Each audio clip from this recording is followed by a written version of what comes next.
They're doing the CMA Honors. So it's a big deal. We got a big concert, not a big concert, but the Country Music Association Honors Awards are tomorrow. So they've closed it all down tonight. But that's all right. We got access to this guy, and that's who I want to talk about. Because this guy right here is Thomas Green Ryman, and the reason why we're standing here today is because of that man right there, and because of the life choices he made.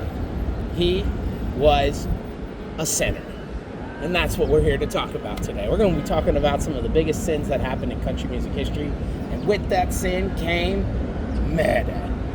We can't say murder. We have to say murder. Can you try it?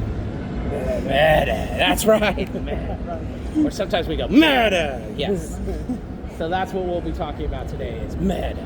And now I'm not saying Thomas Ryman was a murderer, but he was a huge sinner. In fact, Nashville is the original sin city. And because of that, we legalized prostitution first before any other city in America did so. And that was before the Civil War. And then during the Civil War. And this man right here owned a fleet of 10 steamboats. And on every one of those steamboats, you had that illegal drinking, that illegal gambling, and of course that brotheling, as I like to call it.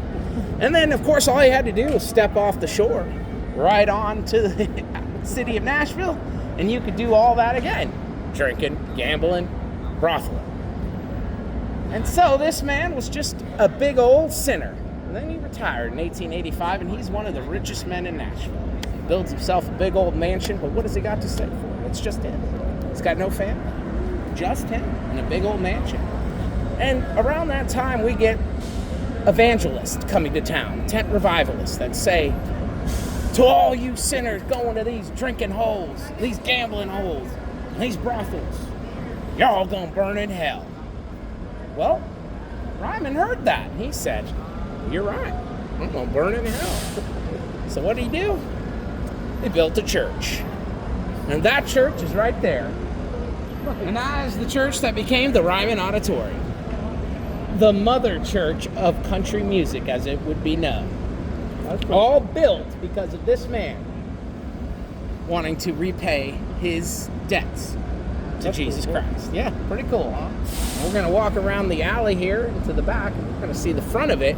You're going to take a look at it from a different perspective now, knowing that it's built to be a church where Thomas Ryman said sinners would go to die. And you're going to look at it and you're going to be like, you're right, that is a massive-looking, beautiful church. So let's go take a look. Backstage, we'll come back, I'll talk to you about that. By the way, this is a beautiful mural. Dolly, if you wanted it.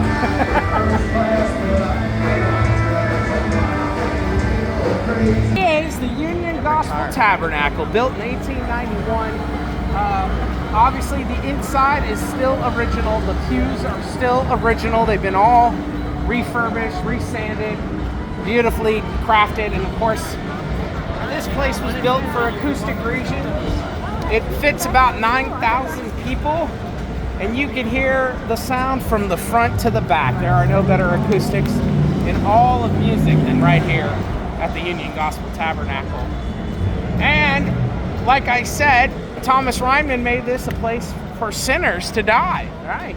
The sins would die here, and then you would be reborn again here. And Samuel Jones was the man that was the preacher. And but when Thomas Ryman died in 1904, so about 13 years after they built the place, Samuel Jones couldn't afford to keep the place open. So what they have to do? They had to find artists and entertainers to come and fit the bill. And because the acoustics were so good, they would come. We're talking Charlie Chaplin, W.C. Fields, Abbott and Costello, even as far as Harry Houdini. All graced this stage here at the Grand Ole Opry. I'm sorry, the Ryman Auditorium. But it wasn't until 1941 that the longest running radio program in the history of radio started playing here. And it had been on the air for 20 years or so. It was called the Grand Ole Opry. It started in 1925, but this was the fourth place it would go because by 1941 it was so popular that they needed a place so big this became the home of Grand Ole Opry. The mother church of country music is what they would end up naming it. And of course, this is where really when country music started taking off. Give you some idea. See that guy? You recognize him? That's Elvis Presley. His infamous debut. Well, it was the first time he ever performed in front of a massive live studio audience and live broadcast across the nation. It was right here at Grand Ole Opry in 1954. We were actually over there today. Yeah. We were going to eat at Jack Diners. Yeah. They wanted like 47 bucks to park because there's nothing going on. I'm like, lunch will only be like, no, never mind. It's tough. Yeah, the Opryland now is a whole different beast. Yeah, at the mall. Yeah, Stokes Mill. Yeah, and, Opryland Mills. Yeah, and I'm like, we can walk. Yeah, that's all you need. You didn't need to park over there. You're right. It's not that far. No. But yeah, it left here in 1974. Actually, its last performance was Thanksgiving weekend, 1973, and then in 1974, it debuted over there. So it was here for 34 years. And also, this is a place where Johnny Cash met June Carter. Okay. But this is also the place where we've had some infamous moments in country music, such as when Minnie Pearl did comedic talents of a woman not becoming of a woman. Or Elvis that night when he debuted shaking his hips and made the women's heart flutter a little too much. Well, there was the guys who were the man running the place, a guy by the name of Jim Denny. He told Elvis, son, you best go back to Memphis and be a truck driver. Your kind of music ain't gonna make it around here. Well, Elvis never did play on this stage ever again. That is a true fact. He did play in Nashville again, and in fact, he recorded 14 albums here in Nashville. He just never went back to the Grand Ole Opry, and he didn't need to. Of course, Johnny Cash, he didn't get a very nice welcome either. He had a song, #1 in the nation, called Folsom Prison. And in that song, it says, I shot a man in Reno just to watch him die. Well, boy, that sure isn't what Thomas Rhyman thought should be good music played right here at the Ryman Auditorium. That's what's called the devil's music. Elvis Presley played the devil's music. Johnny Cash played the devil's music. Minnie Pearl, when she talked about things that were not becoming of a woman, that was the devil coming through her. Hell, when Johnny Cash kicked out all the lights on stage, that was the devil going through him. And what did Thomas Rhyman say? This was a place where sinners went to die. And then there was Hank Williams Sr. In 1952, he had 3 nights performing here. Each time he left and went down the alley to Tootsie's right there, the purple building. And when he walked in there, he started drinking. Because there was no drinking at the Mother Church of Country Music. And when he started drinking, they say, well, Hank, you're supposed to be on. He goes, they'll come and get me. They never did. 3 times. By the 3rd time, 3 strikes, you're out. Jim Denny, the same guy that told Elvis Presley to go be a truck driver, he kicked Hank Williams Sr. out of the opera, never to be back in, because Hank would die 1 year later. And I do have to say, death is what this tour is all about. After all, it's called Murder in Music Row. So after telling you all those stories, it's time to get to some deaths. And boy, are we gonna have a lot. In fact, because of all that devil music that was being played here at the Grand Ole Opry for 34 years, 36 people died in that time. 36 within 1 year of playing on that stage. Whether it was old age, whether it was ODing, whether it was plane crashing, car crashing, or yes, murder. Because we got that too. Let's talk about some of the plane crashes. Well, of course, some of the most famous plane crashes in music history happened during the time of the Grand Ole Opry being played here with some of their biggest stars. For instance, Patsy Cline, her husband and Texas T, dead. They died in a plane crash in 1963. A year earlier, Patsy was in a very bad car accident. She almost died that time. She survived it, went back on stage. 6 months later, she died in a plane crash. Then, of course, there's the famous plane crash called The Day the Music Died. That's when Ritchie Valens, the Big Bopper, and of course Buddy Holly died in a very serious plane crash in Iowa because their bus kept breaking down, their heater didn't work. Crazy story about that though, is we had 2 members flip a coin just to not go on that plane. One of those was Waylon Jennings, who was the guitar player for Buddy Holly. Waylon Jennings was supposed to go on that plane, but the Big Bopper won the coin toss. And the weirdest part of all is Buddy always cracking jokes, especially to Waylon. He said to Waylon, "Hey Waylon, don't freeze to death on that bus." To which Waylon replied, "Yeah, and you don't crash on that plane." And you wonder why Waylon had a little drinking problem. That would have caused you to drink. And then, of course, we did talk about Hank Williams Sr. He was devastated. I'll be back after these messages. He was devastated for being kicked out of the Grand Ole Opry. Here's the crazy part of the whole thing. Hank, well, he wanted to be back on stage so bad that he worked his way up, but he couldn't kick that morphine addiction that he had. You see, he had a bad back, a back congenital problem, which got him addicted to morphine. And not only that, he was still drinking pretty heavily and falling asleep. Well, he had a concert in Pittsburgh on New Year's Eve in 1953. Well, he missed his plane, so they had to drive him. No, that's fine, as long as he was driven, he could drink. He didn't feel too well. When they stopped in Knoxville, well, he got a little doctor. He's like, "I'll give you a little shot, a little B12 shot with morphine. Here's some beer. You should be all right when you get there. Call me if you need anything." 4 hours later, he was dead in the back of that Lincoln Town Car. He OD'd. But the 36th of the 34th member may be the craziest of all. You see, that happened 2 weeks prior to the final show here at the Grand Ole Opry. And its mainstay, one of their biggest, most famous performers on the Grand Ole Opry stage was a man named String Bean Aikman. He had long legs that went up to his chin, and he wore the overalls to cover them. And they went up here too. He's about 6'4", wore a big old straw hat, had a banjo, and he walked kind of like this. He looked like a big string bean. He was also a mainstay on Hee Haw, that famous country comedy show that lasted for over 25 years.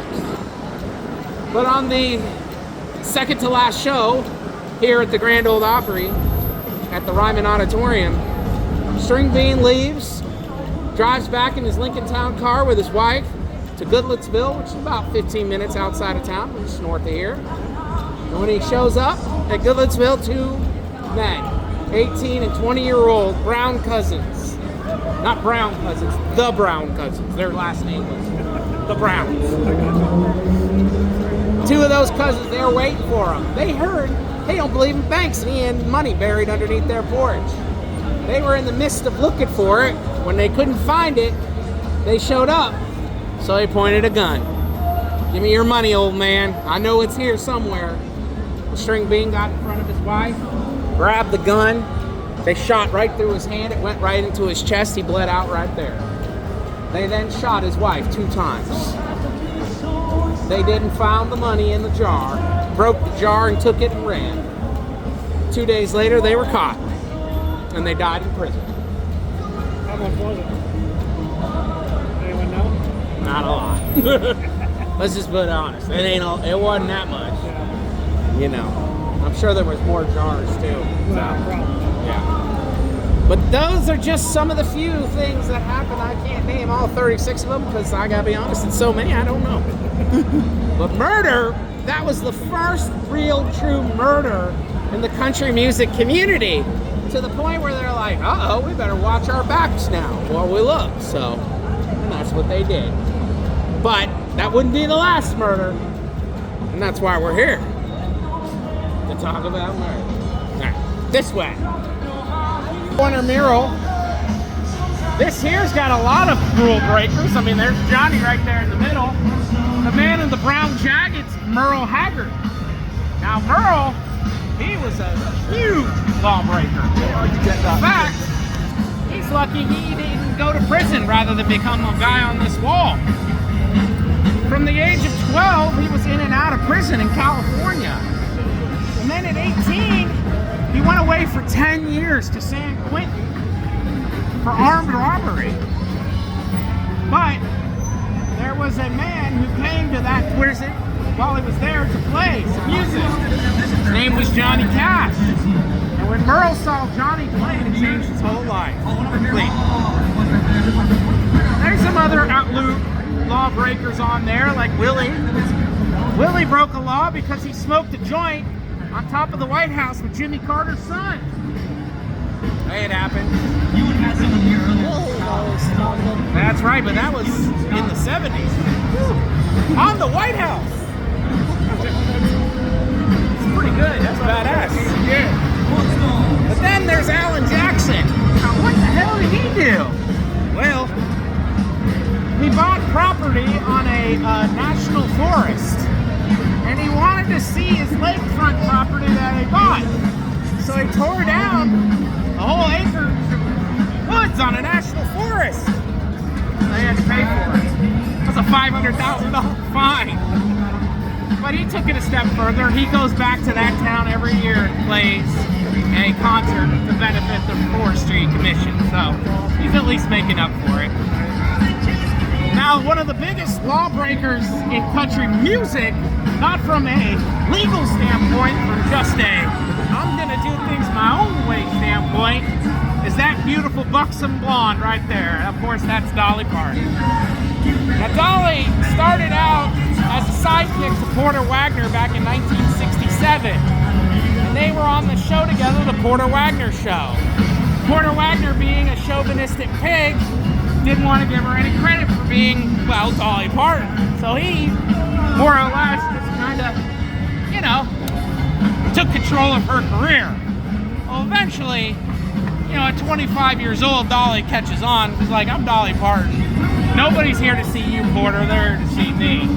I'm going to break up with you. And she wrote the ultimate breakup song and played it for him in their business meeting when she said, I am leaving. The song is called I Will Always Love You. And the you is Porter Wagoner. Now, some other fun facts about I Will Always Love You. It's the only song in the history of music to go #1 in 3 different decades. 1970, 1980s, and 1990s. And it is the highest selling female single written by a female of all time, next to Thriller by Michael Jackson. And of course, Whitney Houston made it famous, but only because Kevin Costner puts it out, not Whitney. Kevin Costner was the one that chose that song.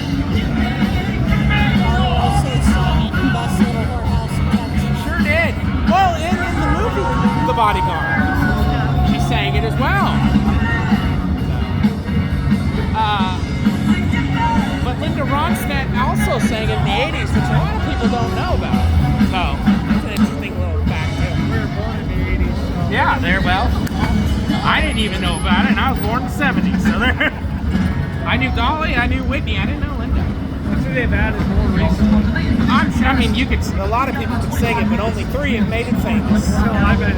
Oh, they have. They have. So, for instance, Brad Paisley wasn't always there. Do you know who was there before him? You can see her ponytail underneath this hat. Well, she was born in Pennsylvania. She moved to Tennessee at 14. Taylor Swift, that's right. They took her off. I guess because she was too poppy. I don't know, at the time when they painted this, she was a legend in country music. Oh, yeah. And she was only 23, so they've added, since the 2016, they've added Brad, Miranda, and Lou. But Keith was there, Dirk Bentley. Hey, Not everybody has to be a legend, right? But Garth Brooks, we wouldn't be standing here on this street if it weren't for him. Let's be honest. He created it. We'll talk about that right now. This spot right here, the fact that this is where his mom and dad owned their gift shop. Oh, really? Yeah. And on top of that, Hank's not in the Country Music Hall of Fame. And they say it's all political. Just like Pete Rose. Right. This is the last, finally, the last looking place on Broadway that looked like it did all the way back in the old days. Well, guess what? That's changing, literally in 1 year. It'll finally look like all our other places. But since the 1940s, Ernest Tubb Record Shop was an instrumental place in country music history, because not only was Ernest Tubb a big star in country music, but also because he changed the name hillbilly music to country music forever. And he was a big supporter of the independent artists, which he sold their records out of here. And he did so by, when they played here at the Grand Ole Opry, he had his own radio show immediately following called the Midnight Jamboree, where the artists that didn't get to go there yet were doing up-and-coming stuff right here at Ernest Tubb's record shop. But that also got him some enemies, or at least he had some enemies, and he loved to drink. So, naturally, enemies and drinking calls for a lot of, problems, interesting stories, if you will. Remember that guy, Jim Denny, I told you, that said Elvis should be a truck driver? Well, he and Ernest hated each other because, well, Jim was for the major guys, Ernest was for the little guy. Well, Jim used to run the radio station that played the Grand Ole Opry and this show. But he didn't care about this show, he only cared about the Opry. And when he left the radio station, he went on to start a publishing company. And he signed the biggest names in country music. And he gave them a front pass to the Grand Ole Opry stage. Not even having to work, just like, hey, you signed with me, you get on the Grand Ole Opry. Well, that's what everybody wanted, naturally. Well, poor Ernest, people that didn't sign with him, they didn't get much love from the Grand Ole Opry. And Ernest hated him. And then Ernest did a benefit concert every year. And for this benefit concert, it was for Jimmy Rogers, who was one of his idols' widow. She had been so good to him after Jimmy Rogers died, she even gave him Jimmy Rogers' guitar, and he said, I'll take care of you. I'll make sure you get paid the rest of your life for this. And he created a benefit concert, which he had been putting on for 5 years in the 60s. At which time, Jim Denny, being the asshole that he was, decided that he'd put on a concert the very same day, only with bigger artists, and charge admission. And everybody went to that concert, not Ernest Tubb's concert. And so when that happened, Ernest, who was a drinker, started drinking. And 5 days later, he's still drinking. He's depressed, he's crying, he's unhappy. And for some reason, he calls up Jim Denny and he says, hey, Jim, you son of a bitch. How could you do that to me? I'm gonna kill you. Well, Jim, on the phone on the other end, says, well, you know where to find me. Come get it. Click. Ernest, liquored up, didn't even put his shoes on. Still wearing his silk pajamas, got in the Lincoln Town car, drove to the radio station where he thought Jim Denny was. And thank God he wasn't, because he had a .357 Magnum in his hand. And when Ernest Tubb opened the door, down the hallway he saw a balding man that he thought was Jim Denny. And he fired his gun 3 times in the hallway. And again, good time he was drunk because he missed all 3 times. And no, that wasn't Jim Denny either. Jim Denny wasn't there. He was at home. Now, they did arrest Ernest. They take him to the drunk tank, let him sober up. And Ernest did give up drinking. But he would die 15 years later. And they kept this place open for another 20 years. So that's attempted murder. Yes. I am, and I'm a bigger Ernest Tubb person, I'll tell you that. But they're going to go back to selling vinyls in here, but they're going to have it look like all those.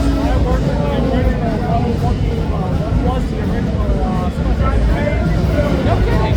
Oh, that's cool. Oh, that's great. And you got a lot of vinyls, I assume. I don't have a whole lot. No. We have CDs and DVDs or whatever. Sure, yeah, makes sense. This was a vinyl store. You could go in here and you never know what you'd find. They said when they closed down, there were millions of records in the basement, just piled everywhere, like a hoarder. Yeah. We're gonna step in this little enclave to tell our history.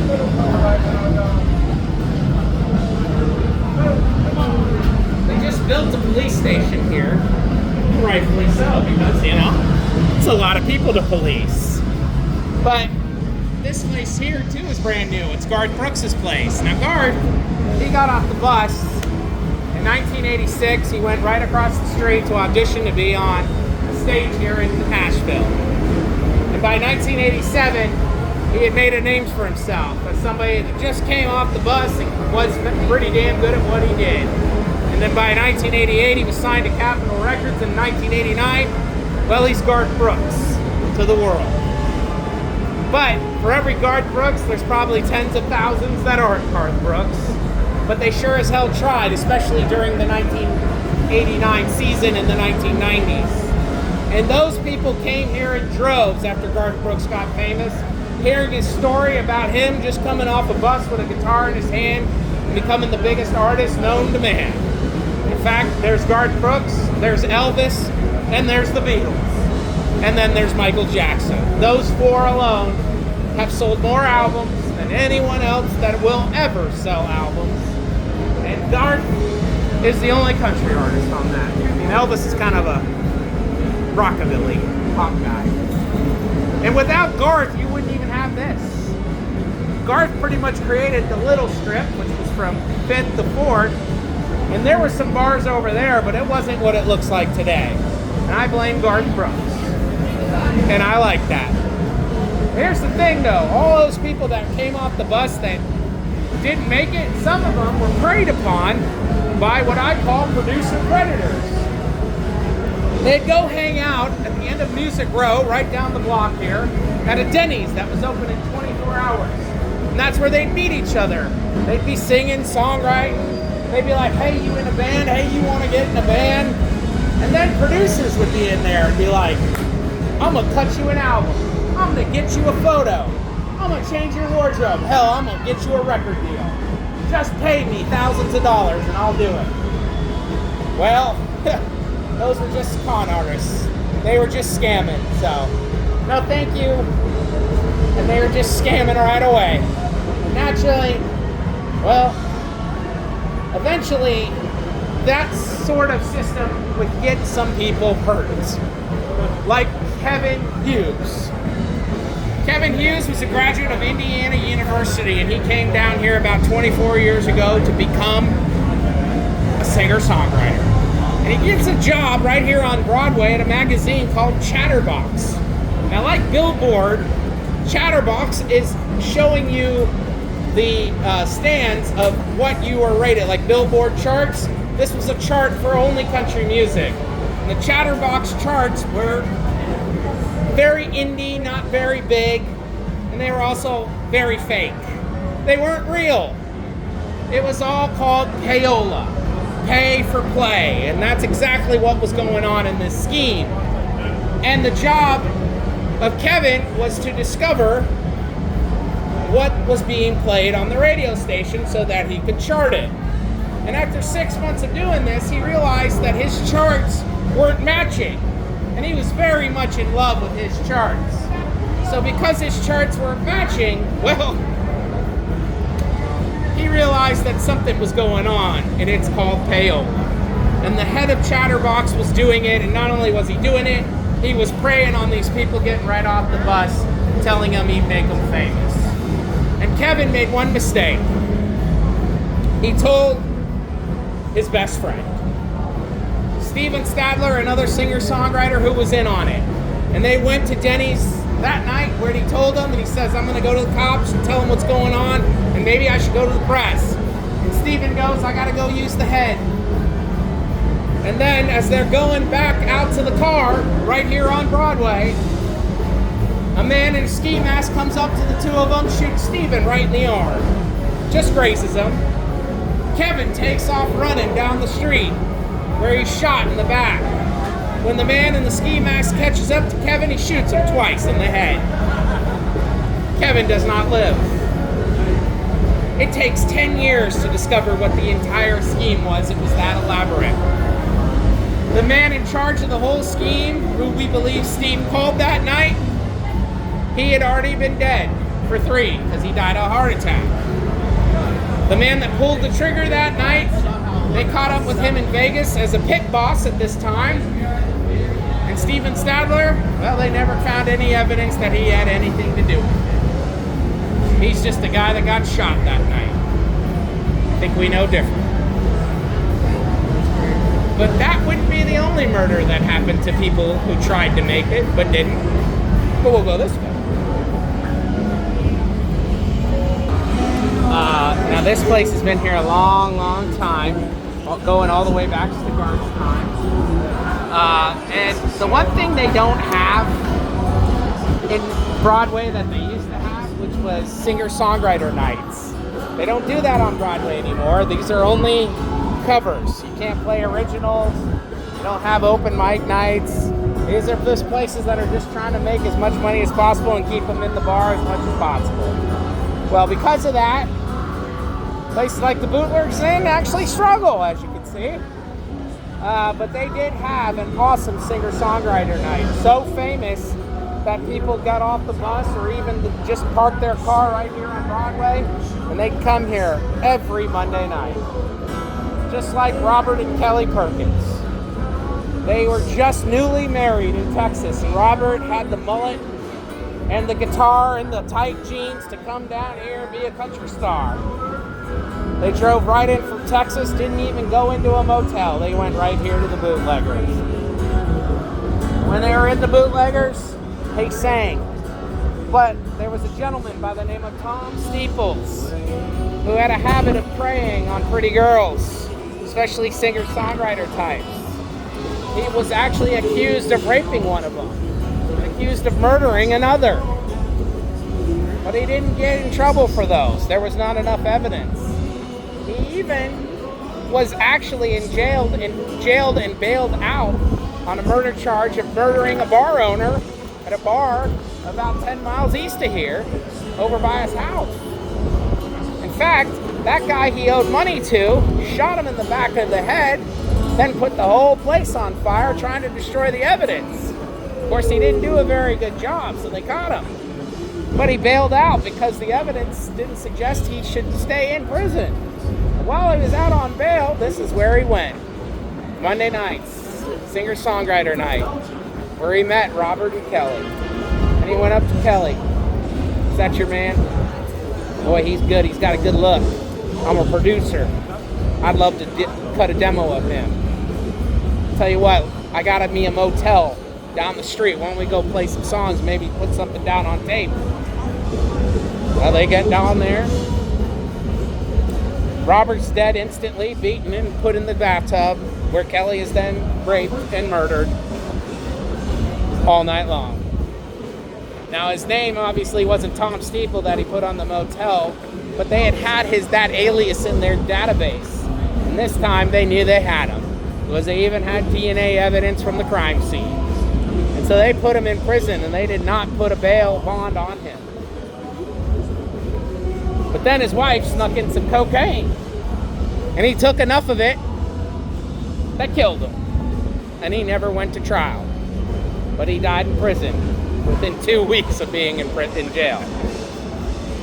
Well, he was pretty much a serial killer that you don't hear too much about, but definitely one preying on the music scene. And this is one of those places, unfortunately. Right here. Cool place. That is pretty cool. Benchmark. It was owned by a very violent, angry man by the name of Kevin Willis. He had singer-songwriter nights in here. This was literally only 10 years ago. And you know the show Bar Rescue? Yes. All right. Well, this establishment was on Bar Rescue to show how angry and how much Kevin was running the bar into the ground, actually. And naturally, him and John Tefler got into some serious heated arguments on that episode. It was a very, very tough episode.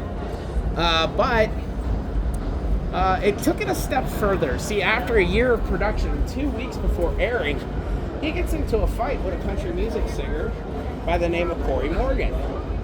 Now, Corey likes to smoke. And smoking ain't legal in these bars. Well, that didn't stop Corey from smoking. Now, Kevin could have just kicked him out of the bar, called the cops. Instead, he gets into a fight with them. And it's shoving, it's yelling. Some words are exchanged. And Corey goes back to smoking a cigarette at the bar. And that's when Kevin just comes up and blows his brains out. Now, Kevin said it was self-defense. The cameras disagreed. Kevin is still in prison to this day. You did it? You did it? Did what? You murdered I Kevin? burned the building down? You burned it. You did it? Yeah. All right, I set great. the place on fire in the middle of the night. Nicely done. Scan that QR code right there. It's going to tell you a little bit about Second Avenue as far as the businesses goes and what they offer.